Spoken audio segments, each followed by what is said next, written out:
Hey everyone, the following narration is I'm a manager at a Chuck E. Cheese restaurant, Part 3. If you'd like to hear Part 1, go ahead and check it out in the links below. Now on to the narration. Hey everybody, Mark coming at you again with another day at the weirdest Chuck E. Cheese around. No? Sorry, trying to go for an intro to these things, I guess. Also, someone in a previous post suggested that we try to use the puddle, like piping it and using it to make pizza. Well, two things. A, there is an untold number of dead flies, mice, and other pests in it. And B, we're worried that if it were to be moved to other uses, we'd have another puddle. Especially since it's growing. Like, it's spreading slowly. The phone calls have stopped. Sorta. They still happen, but only every few hours or so. Not on the hour every hour. Also, we had to move a funhouse mirror from the play area to the basement. The reflections had a habit of moving on their own. Nothing to worry about though. As long as we keep a sheet over it, it's not too bad. Also, I felt like I should explain this.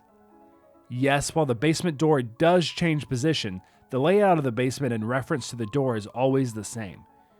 It's just the door switches places on the outside of the basement. Anyway, speaking of the basement, we have a new quirky little oddity at a resident sucky sleaze, as I've taken to call it. Seriously, corporate are the real monsters here. There's a blue mold. It grows in a corner of the basement. Oddly, it smells like cotton candy. Like everything else, it just appeared here. And it has eyes. Don't know why I didn't start with that. Oh, and another thing. We've had to close off the bathroom. Why? There's a mascot costume in there. One covered in blood and what I can only guess is a combo of vomit and shit. It just showed up there overnight. We don't know where it came from. We moved it to the basement, but it moved right back to the bathroom not long after. And I don't just mean on the floor. It was standing there like a fucking mannequin. So the men's room is off limits for now. The cult came in yesterday. They booked us for some holiday of theirs. The spilling of the lamb or something. Sounds sacrificey, but if they try anything, I'll have cops on standby. Always do when it comes to them.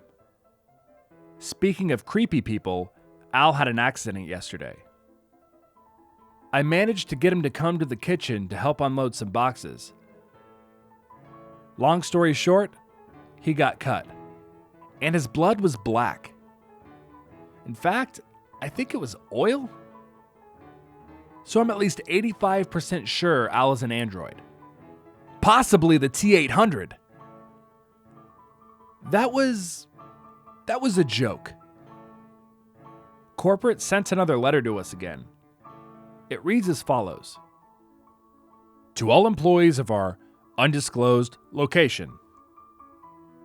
We understand you have some concerns regarding the ethics of us keeping your doors open, despite previous events.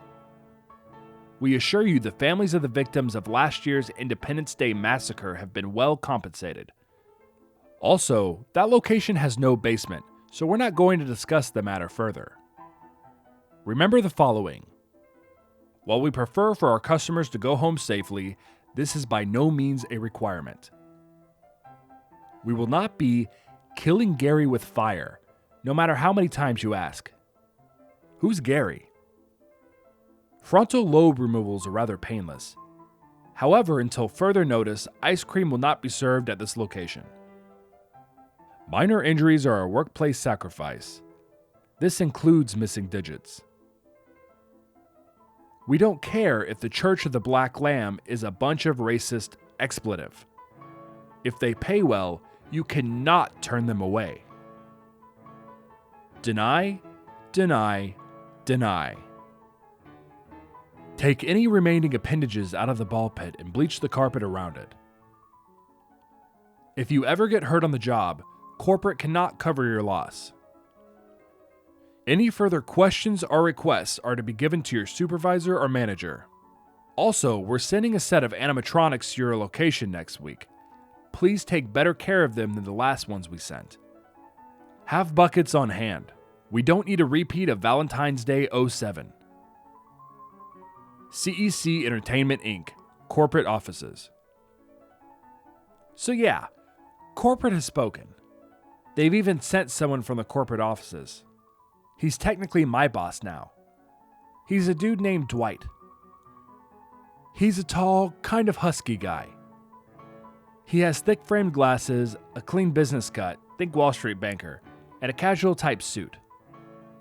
He was very tanned, which has stark contrast with his blonde hair. He doesn't believe all the weird shit going on around here. Regardless, I gave him a walkthrough. Showed him the current location of Cave Runner Turbo, the basement, Gary's pit, and the puddle as well. I was considering showing the mirror, but decided against it. At the end of our tour, he spoke. I'll be frank with you, Mark. I think you people are making all these weird things up. Surely you don't expect us to believe there's something in the ball pit or a video game that moves about the place. I shrugged and replied, Not my problem, buddy. Just trying to help. I do have a question for you, though. I pointed to Al. Did corporate send that guy? Dwight turned. I'm not sure. Okay then, I said, sounding even more confused about Al than I was previously. Dwight got settled into his office, and as I sat into mine, the phone rang. I sighed, answered, and said with an annoying tone, Let's get this cryptic bullshit out of the way, to the caller. Don't trust Dwight. Is this you? The gruff voice responded. Al? Is this you? Not Al.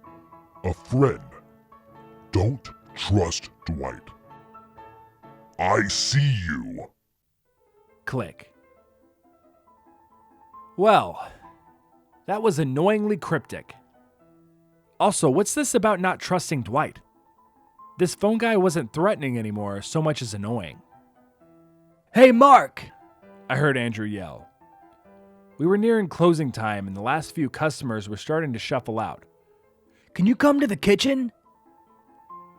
I sighed, put the cigarette I was smoking out, and walked over to the kitchen through the main floor. The mirror was in the kitchen. It had been screwed into the wall. We had no power tools. Hell, we had no screws as far as I was aware. But it was there. My reflection waved at me as I stared slack-jawed. Okay, here's what we're gonna do. I have a crowbar in the trunk of my car. Go grab it. I directed Andrew, who followed post-haste. I managed to pry it off the wall, and I had finally had enough weirdness. I took the thing out back and smashed it with a crowbar. I put the bits in a trash bag and tossed it in the dumpster. When I was done, I saw Frank number 19, 18 dyed Viets costume fighting, digging around it. The not-so-little guy skittered up to me and nuzzled my palm. I gave the large rodent a pat on the head and he seemed to like it. He ran off into the kitchen with a piece of moldy pizza in his maw. God damn it, Frank! I heard Andrew yell as the familiar slam of the basement door from inside the kitchen could be heard outside. When I came back in, I went down to the basement for some more supplies and stopped dead in my tracks. The mirror was back in the basement. What the fuck? I did a double take and my reflection waggled its eyebrows while giving me a smug grin. It flipped me off and I covered it with a cloth again. The eye mold blinked at me as I looked around the room to avoid looking at the mirror. I turned around and went upstairs. I gave Gary the scraps left over from the day and got ready to remove any body parts from the ball pit. I saw Emily staring from the play area. She smiled and waved at me, and I waved back to the ghostly child. Oh, I didn't tell you guys the good news, did I? Due to us not finding a new hiree, Dwight put me on the night shift. Yep, I'll be here all night. Yay. I'll be sure to fill you all in later. I have a long night ahead of me. I don't get paid enough for this shit. Update. The mascot costume from the bathroom is in my office now. It turns to face me no matter where I go. On the bright side, I can get to the men's room now. But seriously, fuck this place. Hi everyone, it's me. As always, thank you for listening to my narration. I would appreciate any like and share you could give me, as it would help the YouTube algorithm do its job and help new people find this channel. Also, if you have any comments, questions, concerns, or suggestions, go ahead and comment them below, message me, or email me. Well, that's it for me, and have a fantastic day/night. Spooky, scary skeletons speak with such a screech. You'll shake and shudder in surprise when you hear these zombies shriek. Spooky, scary skeletons and shivers down your